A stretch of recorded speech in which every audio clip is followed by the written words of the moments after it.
지난 5월 30일 초등학교를 다니는 두 자녀를 둔 노모 씨는 가슴이 철렁할 만한 일을 겪었습니다. 학교에 등교 중이던 자녀들이 거리를 배회하던 개에게 공격을 당했다는 소식을 들은 겁니다. 현장에서 9살짜리 딸아이는 다리에 심각한 부상을 입었습니다. 등교길 갔나요? 예, 40분까지 학교니까 애들이 네. 좀 일찍 갔어요. 그런데 이제 시장 지나서 좀 가고 있는데 그 개가 이제 좀 큰가요가 제가 보이더래요. 그 꼬맹이가 개가 있네 이러면서 이제 가는데 이제 언니가 순한 개일 거야. 그러니까 가끔 돌아다니니까 그런 개들이 그래서 가는데 언니를 안 깨물더래요. 그래서 얘도 이제 다행이다 이제 별일 없겠다 하고서 가는데 그 개가 조금 지나가다가 갑자기 뒤돌아서서 얘 다리 있는 데로 오고서 그냥 냄새 맡나 보다 생각을 했는데 그게 아니라 물더래요. 개의 공격으로 아이는 다리 인대가 파열됐고 전치 3주의 진단을 받았습니다. 깊은 상처만큼 충격도 컸습니다. 제일 중요한 거는 이제 상처는 치료가 되면 되는데 저희 아이가 잘 때마다 손발을 떨어요. 그래서 지금 안정제 조금씩 먹고 있거든요. 시민이 제보한 사건 직전 개의 모습입니다. 제법 큰 덩치의 개는 목줄도 없이 거리를 떠돌고 있습니다. 현재까지 주인도 나타나지 않고 있는 상황. 부모는 참담한 심정입니다. 안전 조치를 잘했으면 좋겠어요. 반려견으로 사용하던 뭐라던 간에 본인이 원해서 하신 거잖아요. 본인이 원하신 거면 안전 조치를 잘 하셔갖고 어쨌든 본인들보다 어린아이가 사고를 당하면 치명상이에요. 예, 들깨라고 하는 지금의 문제는 반려동물과 다르게 관리를 하는 주체가 없다고 하는 것이 문제가 되겠습니다.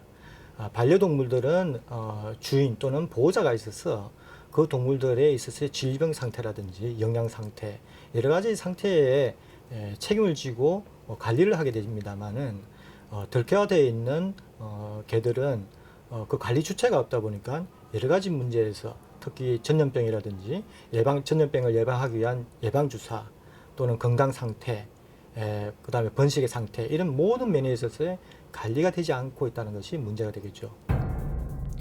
유기견이나 들개같이 관리되지 않는 개로부터 사람이 감염될 수 있는 질병들입니다. 개에게 공격당할 경우 그만큼 다양한 위험에 노출되는 것입니다. 아이를 공격했던 개는 사건 직후 포획돼 곧바로 이곳 청주 반려동물보호센터로 이송됐습니다. 현재 이곳에 보호 중인 유기견은 약 140마리. 문제의 개는 여전히 공격성을 보이고 있습니다. 지금 저희 사육사들이 만지지 못해요. 두 분 다 물렸거든요. 지금 이 밑에 보면 턱 밑에 가보세요. 으르렁거리고 있거든요. 떨어 으르렁거리면서 들으시죠. 저거는 물어버리겠다는 뜻이거든요. 그때 들어가면 이제 물리는 거예요. 그냥. 규정에 따라 센터에 입소한 지 10일에서 15일이 지나면 안락사가 가능하지만 이곳은 최대한 보호하는 방향으로 운영되고 있습니다. 월 평균 120마리 정도의 그 반려동물이 지금 버려지고 있고요. 좀 청주시만. 그다음에 그 중에서 30%가 찾아가는 이제 자기 강아지를 찾아가는 경우고 30%는 이제 입양을 시키고 있습니다. 30-40%. 그 나머지 한 30-40% 정도를 제가 이제 끌어안고 가는 거죠. 그러니까 매월 한 40마리에서 50마리는 매월 지금 쌓여가고 있는 겁니다. 입양이 최선이지만 야생화된 개들은 그조차 고려할 수 없습니다. 그 개체들이 왜 이렇게 싸나워졌을까를 한번 생각해 보는 거예요. 처음부터 태어나가지고 야생 들개로 자라지는 않았을 거 아니에요.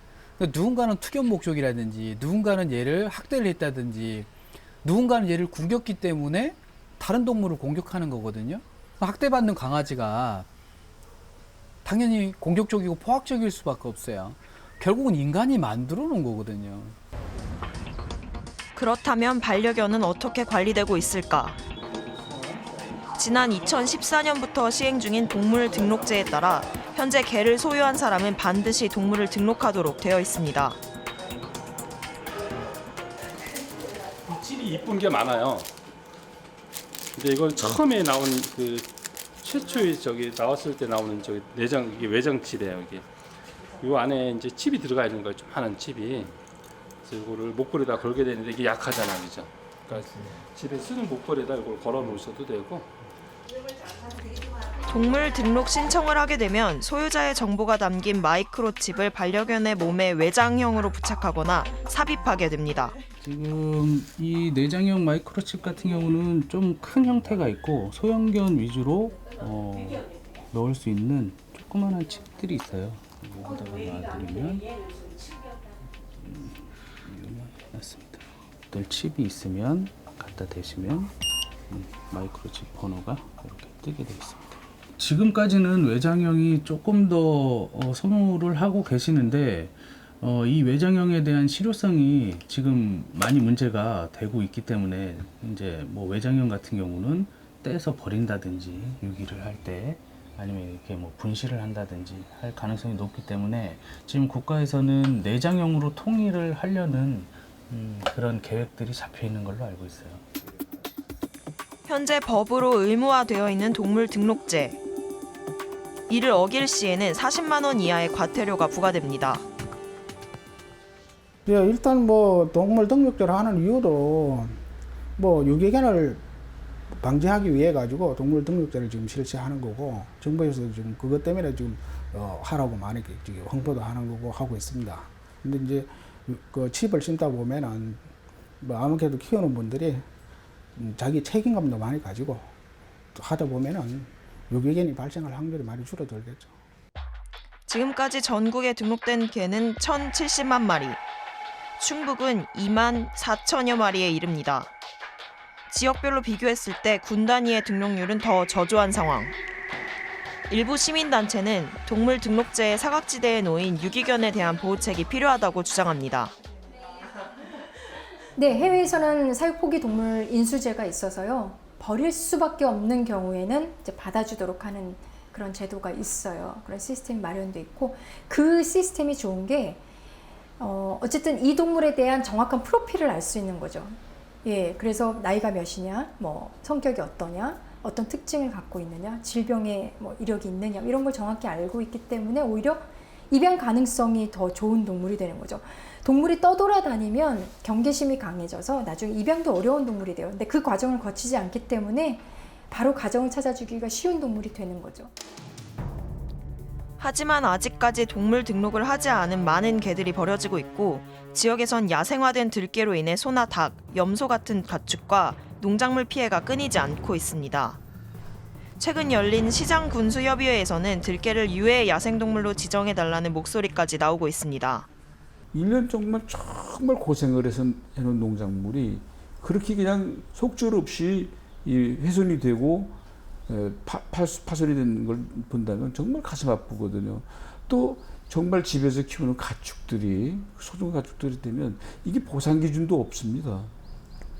이게 뭐 야생 동물에 들어가 있는 것도 거기에 야생 동물 피해된 농작물 보상이 좀 있어요, 기준이.